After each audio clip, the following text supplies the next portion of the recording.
Welcome to the show. I'm Chris Graham. We're going to talk some NASCAR with Rod Mullins. Boy, there's a lot to get into, Rod. As we were talking just before we hit record, tempers are flaring. People are all over the place. Let's start with Atlanta, I guess, this past weekend, the race on Sunday. And, another thrilling finish. Joey Logano, Brad Keselowski giving us the last lap battle. I guess we didn't have to go to overtime, at least, to see who would win this one. Yeah, we didn't have to go to overtime, and that's probably a good thing this time around because I think some of the fans probably at one point or another have grown too accustomed to this whole thing of going to overtime and we have a wreck and let's go to overtime. Let's settle this thing. But it didn't happen this time around because Joey Logano finished the car race where he started, and that was pretty much out in front of the field. And he managed to get a push from Christopher Bell on that last lap. And I think that was probably one of the most daring moves I think anybody had made during the course of the race. And that was he made that move around Brad Keselowski. Keselowski hadn't won a race in 66 races. Looking for his first win, especially with Roush Fenway, Keselowski racing.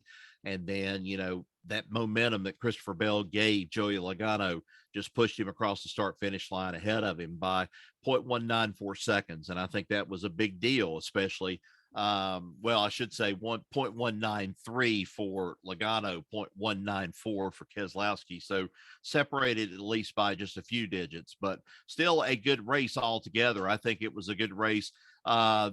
Expected. William Byron had some success early on in this race, but then it seemed like the wheels just kind of fell off for a bunch of people in this race as they had a big wreck. A couple of them, as a matter of fact. Kevin Harvick, he had taken the lead for the first time at lap 190, and then Chastain pulled up close behind Harvick. There was some accusations that Chastain may have hit him. He didn't hit him. He just clearly took the air off of him from the draft, and then the car broke loose. Harvick triggered a massive wreck that involved 12 cars there toward the end of the race, a little bit before the end of the race. And so Harvick gets eliminated. William Byron, who was a front runner at one point, he got eliminated. Chris Buescher, Harrison Burton, BJ McLeod, that was just some of them right there. But I tell you, it was a fun race. Ford actually picks up their first win of the 2023 season. And, especially with former last year champion Joey Logano, that was a big feather in the cap for Penske Racing and also for Ford. All right, so I guess we can't talk too much more about how the race went without talking about, we mentioned this last week on the show about Hendrick Motorsports. Looked like they may be set up for some fines and maybe even some suspensions. And right, not only were there some, they were. I'm seeing a headline that says largest combined penalty in history. This was a big deal from NASCAR. Yeah, it was. And I was a little bit surprised. I thought there might be at least just a slap of the hand, a slap on the hand to kind of say, no, don't do this or anything of this kind of this type of nature.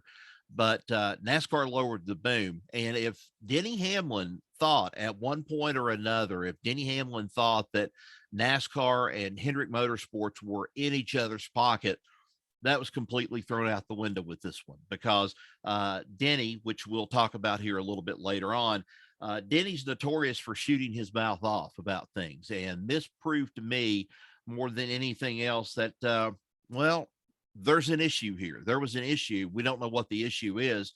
Hendrick says more than anything else that it was an issue of this is the way they came. This is the way we're going to put it together. And this is the way that we intended for it to work.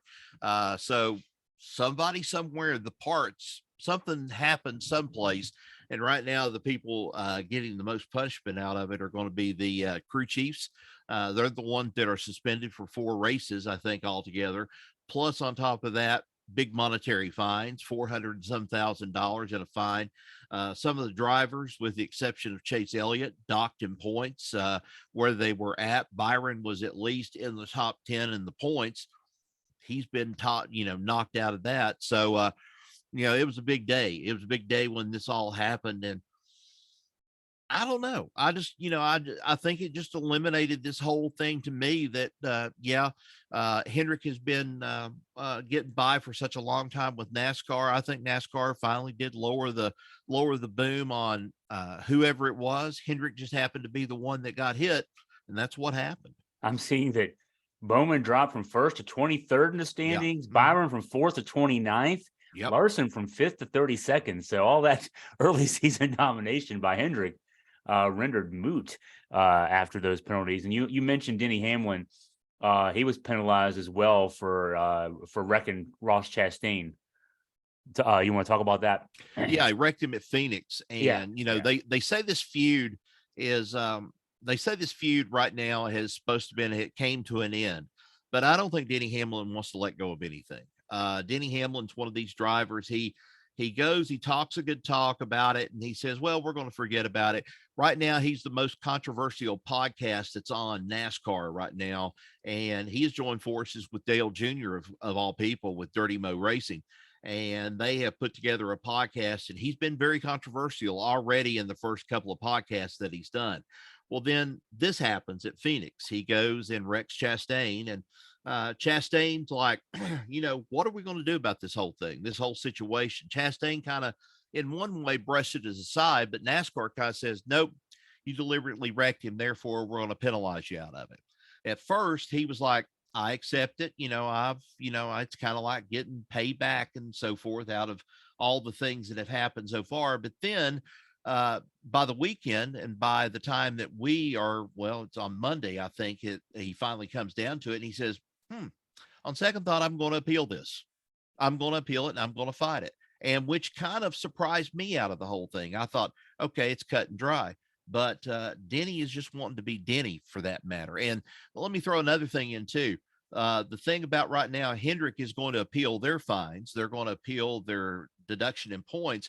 And Jeff Gordon is very upset over it. Jeff Gordon is probably the most visible person right now of Hendrick Motorsports. And he has already said, this hurts us. This hurts us reputation wise because we try to run a clean ship. And I know everybody tries to run a clean ship in NASCAR.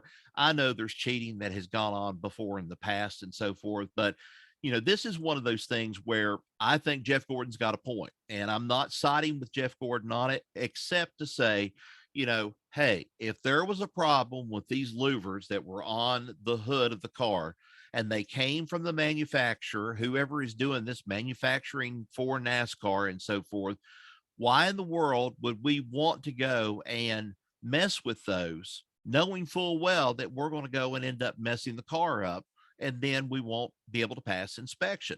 I mean, NASCAR has kind of come down on them a little bit more. I don't know if a lot of people heard about this.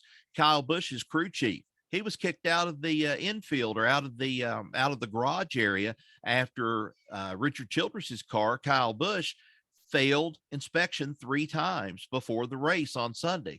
So there's another little bit of controversy. Is it something that they're NASCAR's lowering the boom on, with it coming to the Chevrolets to try to slow down this Chevrolet pace that they've had so far on the season before Toyota and Ford starts, kind of yapping a little bit and saying they've got an unfair advantage? I don't know what it is, but it's just the politics of NASCAR, I guess, is all you can say. So it sounds like people are frustrated. Another person frustrated, Josh Williams in the NASCAR Xfinity Series.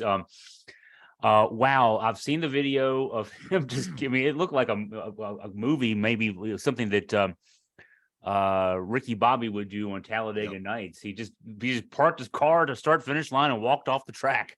What happened there? Well, NASCAR told him, said, you need to go. And I don't know what the deal was behind the scenes of the reason why they told him to park the car. They've not made a decision yet, I think, on what they're going to do, or this is going to be handled so quietly, and double secret probation is what you'd hear in Animal House.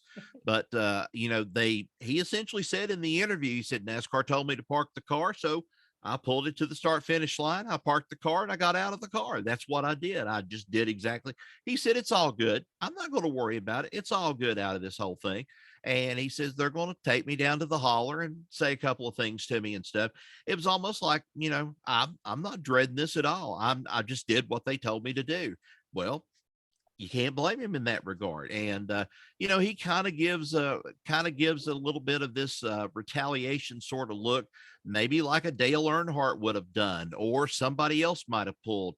And that's what I'm starting to see a little bit more of, a little bit of this defiance sort of thing. And I don't know if you caught the interview that Dustin Long had finally, from NBC Sports, had put it up on most of the major social media sites. The interview with Kyle Busch, talking about no respect from the other drivers inside the garage area. Nobody respects one another anymore. And he said, quote unquote, and I'm saying it, I know we try to keep it as a family show on here, but Kyle Busch just came right out. He said, none of these drivers give two shits about anybody else. They only care about themselves. They don't care about working with one another and so forth. And it's kind of opened up another wound again, I guess, if you want to call it, in NASCAR. And that is, you don't have that camaraderie there. Everybody is pretty much out for blood. And I know that's what it is on, week in and week out basis. You're trying to go and win, and you'll do anything you can to get to the winner's circle. But you got people that won't work with each other. You have people that can't get along with each other. Denny Hamlin and Ross Chastain, this whole situation. Sparks are going to fly by the time they get to COTA this week when they get to the Circuit of the Americas, because there are some people that don't like the way that they road race. So, I agree with him. Kyle Busch is right. There's no camaraderie in the pits and, amongst the people in the garage area, and especially out on the track. So NASCAR's got another image thing that they're going to have to overcome here in order to get back at least some semblance of some normalcy in the garage area. But right now NASCAR's probably enjoying every bit of it. Hey, this is competition. This is like world wrestling, and everything else. We've got teams against teams and stuff. And if you all get together, when the cameras are off and so forth, what the heck, go ahead and have a drink with each other.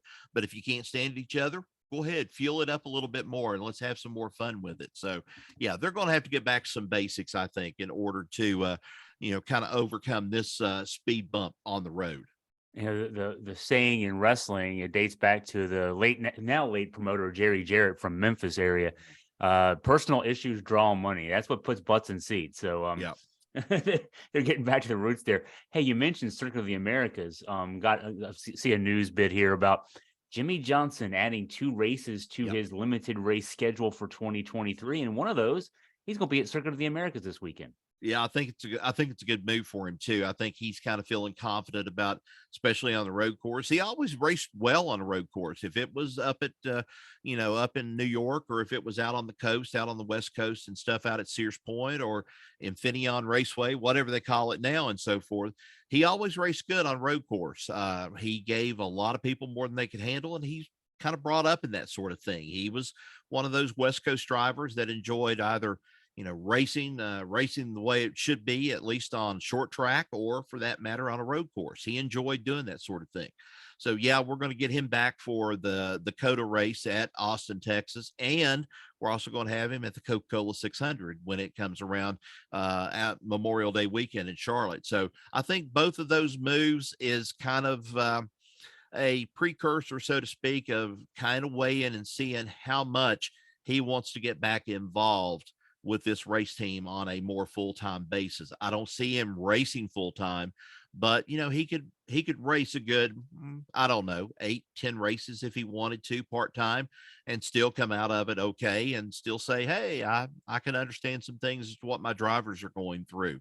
I can understand some things what we're up against as a race team with that legacy motor club that he has now. So yeah, I think it's a good move. Think it's going to be interesting. We'll see how everything pans out this weekend at COTA. And it's hard to imagine what we're going to be seeing this coming weekend. It could be a free for all, like most of these races have been. Lord knows, I hope it doesn't rain, because if it rains, we're going to have a lot of belly aching out of this one, because everybody's belly ached when they raced the last time down there in the rain, and some people didn't like it. So I think it's going to be good. I think it's good that Johnson's getting involved again, so to speak, and as a part-time car owner, if you want to call him that. What kind of team does he have there? What I know the driver's skill obviously very important, but the team around you also important, of the chance you have. Does he have a chance to do something here? I mean, maybe finish top 5, top 10, something like that. Yeah, I think he's got a chance, maybe finishing top 10 somewhere in there and stuff. Will he get across that just depends on how everything else goes in front of him. I think more than anything else, I wouldn't count out an Eric Jones out of this too, because, we're still in that legacy motor club deal, that sort of thing. And that is Noah Gregson. He's pretty good on road courses too. He's aggressive. He's young.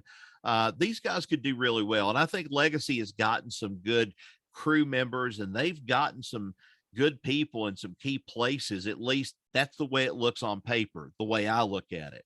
But now internally, I don't know how it's really going for them right now. I know that they've had an up and down season so far, but it took them a little while before they got their foothold last season when Eric Jones finally won that race late on in the season. So, I think he's got the makings. He did well. He could have done well at Daytona if it hadn't been for, the last second, all the big wrecks and everything happening there at Daytona, and he got taken out there and it messed him up. I think he could have done real well at that race, but it's a racing thing. We'll just have to wait and see. So Circuit of the Americas, we've been talking about it. It's this weekend. I'm looking at the layout as we're talking here for the track. 3.426 miles, lots of interesting turns and turnbacks and slow turns and everything else. Who does well? I know this race has only been around for a couple of years, but who's been doing well here, and who would be, who are some of the favorites you think this weekend? Well, I'm just going to go ahead and tell you, I think one of the favorites this weekend, and he definitely showed it last year, but he had some issues, I think, was Tyler Reddick. And Tyler Reddick had a good performance at Atlanta this past weekend. He ran well.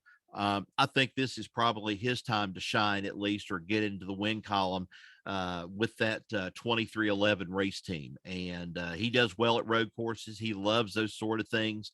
And I believe that's probably his best chance right there. I really am not going to count out. I'm going to tell you somebody's on a roll right now. And if he ends up getting a top 5 out of this, if they may tell Chase Elliott, stay away a little while longer. Let's see what we can do with this.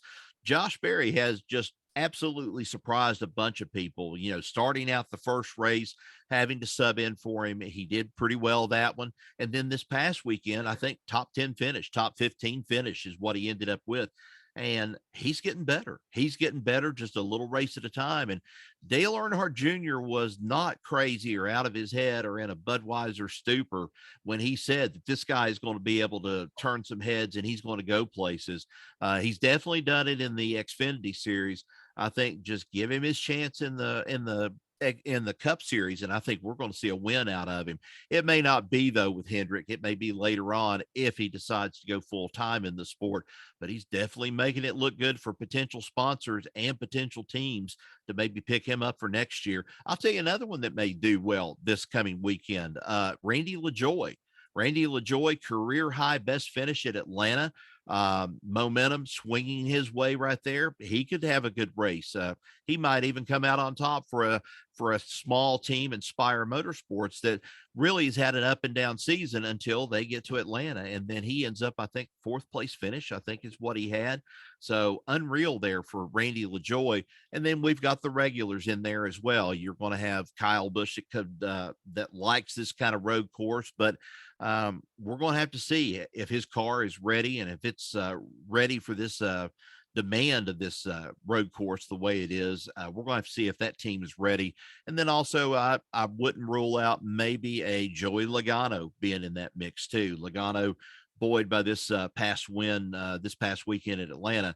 That would be good for them going down to Circuit of the Americas. It'd just be another feather in the cap of a Penske team is what it would be. After Circuit of the Americas, NASCAR comes back towards the East Coast, comes to Virginia Yep. for a few races. So we're looking forward to that coming back in our neck of the woods. Until then, Rod, as always, thank you for your time and your insight. Look forward to talking to you next week. No problem. I was going to say that I wish you'd been able to stay in Orlando a little bit longer, but it just didn't work out that way and stuff. But at least I have to say this, at least you guys, together, all working together and stuff, some of the best coverage, I think, coming from NCAA first round and stuff from down there and stuff. And I know you didn't have much to write about the rest of the weekend, but at least you enjoyed yourself at Animal Kingdom, at least. Oh, well, yeah, I did make it to Disney. Yeah, I did make it over there. I wanted to get some sun, I wanted to come back with a couple of basketball wins and some sun, but I couldn't come back with a win. So got out to Animal Kingdom. I had never been to Disney before. So now that's been done. And it was shocking coming back to Virginia. It was 83 when I got on the plane in Orlando. It was in the 40s when I got here to Virginia. So Yeah, and it didn't even, I don't even think it got up to 40, I think, on Sunday here where yeah. I live. Yeah, it was And in the so 30s here on Sunday too. Yeah. Oh my gosh. That's so shocking after you've been in 80s for a few days this Yep. time of year. So if nothing else, at least the NCAA got me to go to Florida for a few days. Well, we're going to see an interesting, I think, Sweet 16 on both sides of the court, on the men's and the women's side of the court, because I would have never dreamed of Virginia Tech going up against Tennessee in the women's bracket. That's going to be an interesting game right there when those two play. And then, of course, Tennessee's going to be playing Florida Atlantic. That's about really the only local teams that I've got close by right now that's even in this whole thing. And I know it's kind of going with Tennessee, but hey, Tennessee manhandled Duke. I was impressed. I mean, this was a team that, is down to bare threads and having some players, because you got one guy I think's got a broken hand and stuff. He's not able to play either. Got an injury. He's not going to be back. And yet they took it to Duke. It was like a clinic. They took them to task on that game. So it's all going to get interesting a little bit more down the line. Purdue's not in it anymore. I'm kind of happy with that. I'm not a very big Purdue fan, but Farley Dickinson, there's more Farley Dickinsons out there in this world, and we may see it before it's over with in what's left of the Sweet 16. That was literally David and Goliath. That team's Yep. the shortest, smallest team in Division I, beating the biggest team in Division I. Literally, I mean, that's and Virginia's not alone anymore, being a 1 to lose to a 16. And That's what Purdue had no say. excuses. They didn't have anybody injured. They just lost. That's what I was going to say. I don't want to hear detractors anymore start, and especially. I guess you heard the scuttlebutt about UMBC firing off a big or a Twitter thing on Twitter about Virginia losing in the first round again and stuff, and another kind of seeding the way that thing went. They've got them on their mind. I mean, this is almost like being obsessed like Denny Hamlin is about Ross Chastain. It's almost an obsession at this point. But Virginia's not the only one now. Purdue, they took the loss out of this too by that small team. And, that's just a testament of this whole, I think, 64 team field. When you get all these teams together, you will be surprised by some of these mid-major teams that make such an impact, and you think they should be easy pushovers in your bracket. And I can't say that there's a lot of people right now that's got a bracket that's even held together through all this stuff as it's all came down. Oh yeah, it's the March Madness for a reason. If they played best of 5 or best of 7 series each round, the big teams would win most, if not all of those. Right. But it's one game. All you got to do is be the best team for 40 minutes. You don't have to be the best team forever. And with I want to call it the democracy of college basketball. The transfer portal is even things out. The bigger schools tend to have guys who leave school early to go to the NBA or try to go to the NBA. The smaller schools keep their guys together longer. There's lots of things that even it all out. So, hey, it's what makes March fun for basketball fans. And also it makes it fun for some basketball fans. It also makes it gut wrenching for basketball like me. But that's okay. It's all part of the magic. Well, one last thing, and I'll close. I know one thing. I don't think John Calipari is going to have much of an issue with football anymore at Kentucky after Kansas State beat him on that football style play on that inbound pass. Did you see that? I did see that. Oh my gosh. That was just unreal that Kansas State pulled something out that looked like a football play and ended up getting it past Kentucky, and they win the ball game out of it and so forth. But unfortunately, a lot of fans, I was talking to somebody today and stuff. I said, well, have you heard anything? Is Calipari on the chopping block yet? And they said, no. They said he'll be there for as long as he wants to live. I said, well, I can't say that about St. John's and Rick Pitino now, because that big 6-year contract he's got. So 6 years of womanizing and prostitutes. And I'm just kidding. Maybe he's reformed since then and stuff, but I don't know. I mean, it's Rick Pitino. He's in New York. I don't know what's going to happen with that. It could get ugly there, no doubt about that. It could. Yeah, it could. Well, Rod, as always, thanks for your time, and we'll look forward to talking to you again soon. All right. Appreciate it, Chris. Thanks.